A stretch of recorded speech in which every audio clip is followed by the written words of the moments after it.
બોલતી ગુફા। કેમ છો બાળકો? મજામાં ને?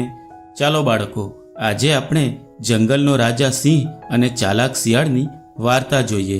એ વાર્તાનું શીર્ષક છે બોલતી ગુફા। તો ચાલો જોઈએ બોલતી ગુફા। એક જંગલ હતું। એ જંગલમાં ઘણા પ્રાણી પક્ષીઓ રહેતા હતા। એમાં જંગલનો રાજા એટલે કે સિંહ પણ રહેતો હતો અને એક ચાલાક શિયાળ પણ રહેતું હતું। શિયાળ તો એક સરસ મજાની ગુફામાં રહેતું હતું। રોજ સવાર થાય એટલે શિયાળ તો ગુફામાંથી બહાર નીકળી જંગલમાં ફરવા નીકળી પડતું। આખો દિવસ જંગલમાં ફરી ખાધા પીધા પછી સાંજે ફરી ગુફામાં રહેવા માટે આવી જતું। એક દિવસ જંગલનો રાજા સિંહને ખૂબ ભૂખ લાગી હતી, એથી તે સવારમાં જ શિકારની શોધમાં નીકળી પડ્યો। સિંહને આવતો જોઈ જંગલના બધા પ્રાણી પક્ષીઓ ભાગવા માંડ્યા। આખો દિવસ સિંહ તો શિકારની શોધમાં જંગલમાં ફરતો રહ્યો। સાંજ પડી ગઈ પણ સિંહને કોઈ શિકાર મળ્યું નહીં। ભૂખના કારણે સિંહની હાલત ખરાબ થઈ ગઈ હતી અને આખો દિવસ ફરી ફરીને એ ખૂબ થાકી ગયો હતો, તેથી તે ધીમે ધીમે ચાલી રહ્યો હતો। ત્યારે એણે એક ગુફા જોઈ અને એ ગુફા પાસે જઈને ઊભો રહ્યો। ત્યારે એને વિચાર આવ્યો કે આ ગુફામાં કોઈને કોઈ પ્રાણી તો અંદર હશે જ, લાવ અંદર જઈને જોઉં છું। એમ વિચારી સિંહ ગુફામાં જાય છે અને અંદર જઈને જોયું તો કોઈ પ્રાણી હતું નહીં। પછી સિંહને વિચાર આવ્યો કે જો કોઈ પ્રાણી આ ગુફામાં રહેતું હશે તો સાંજ થતાં એ ચોક્કસ આ ગુફામાં આવશે અને જેવું એ આવશે તો હું એનો શિકાર કરી ખાઈ જઈશ। એમ વિચારી સિંહ ગુફાની એક ખૂણામાં બેસી જાય છે અને કોઈ પ્રાણીના આવવાની રાહ જુએ છે।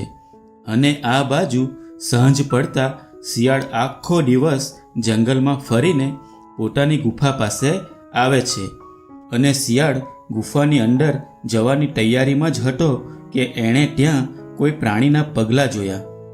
ત્યારે ચાલાક શિયાળ તરત જ ચેતી જાય છે અને અનુમાન લગાવે છે કે આ પગલાં તો સિંહના છે, નક્કી અંદર સિંહ હોવો જોઈએ। ગુફાની અંદર સિંહના જવાના પગલાં છે પણ બહાર આવવાના પગલાં દેખાતા નથી, તેથી સિંહ અંદર જ હોવો જોઈએ। જો હું અંદર જઈશ તો સિંહ મારા પર હુમલો કરી મને મારીને ખાઈ જશે। તેથી શિયાળ વિચારવા લાગ્યો કે સિંહ અંદર છે કે નહીં એની ખાતરી તો કરવી પડશે। આવું વિચારતા વિચારતા શિયાળને એક યુક્તિ મળી ગઈ અને પછી ચાલાક શિયાળ તો બોલે છે, અરે ઓ મારી બોલતી ગુફા, આજે કેમ તું ચૂપ થઈને બેઠી છે? આજે કેમ કંઈ બોલતી નથી? હું રોજ સાંજે આવું ત્યારે તો તું રોજ મને કહે છે, આવો મારા શિયાળભાઈ આવો, તમારું ગુફામાં સ્વાગત છે। આજે કેમ કંઈ બોલતી નથી? જ્યાં સુધી તમે મને એમ ના કહો કે આવો મારા શિયાળભાઈ આવો, તમારું ગુફામાં સ્વાગત છે, ત્યાં સુધી હું અંદર નહીં આવું। આ સાંભળી સિંહ તો ચોંકી જાય છે અને વિચારે છે કે અરે આ ગુફા વળી ક્યાંથી બોલવા લાગી? ખબર નહીં, કદાચ બોલતી પણ હોઈ શકે। હું તો જંગલનો રાજા છું ને, એટલે કદાચ મારા ડરથી આજે નહીં બોલતી હશે।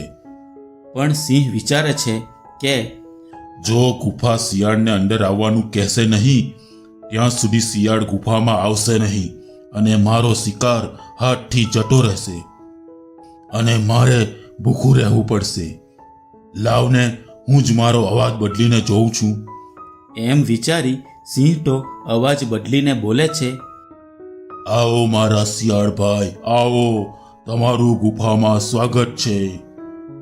આવું બોલતા જ શિયાળે તો સિંહનો અવાજ પારખી લીધો। શિયાળને ખાતરી થઈ ગઈ કે સિંહ ગુફામાં જ છે। અને પછી શિયાળ બોલે છે, અરે ઓ મૂર્ખ સિંહ, ગુફા તે કંઈ બોલતી હશે? એમ બોલી શિયાળ ત્યાંથી ભાગી જાય છે। આ સાંભળી સિંહને શિયાળની ચાલાકીનો અંદાજો આવી જાય છે અને સિંહ તરત જ શિયાળને પકડવા માટે ગુફામાંથી બહાર આવે છે બહાર આવીને જુએ છે તો શિયાળ તો ખૂબ દૂર ભાગી ગયું હોય છે અને આમ સિંહને શિકાર ન મળતા એ ત્યાંથી જતો રહે છે અને આવી રીતે શિયાળે ચાલાકીથી પોતાનો જીવ બચાવ્યો. તો બાળકો, મજા આવીને આ વાર્તા જોવામાં? બાળકો, આ વાર્તામાંથી આપણને શીખવા મળે છે કે જ્યારે આપણા ઉપર કોઈ મોટી આફત આવી હોય ત્યારે શિયાળની જેમ ચાલાકીથી એ આફતથી બચવું જોઈએ. બરાબર ને? તો આવજો બાળકો, ફરી મળીશું એક નવી વાર્તા સાથે. આવજો.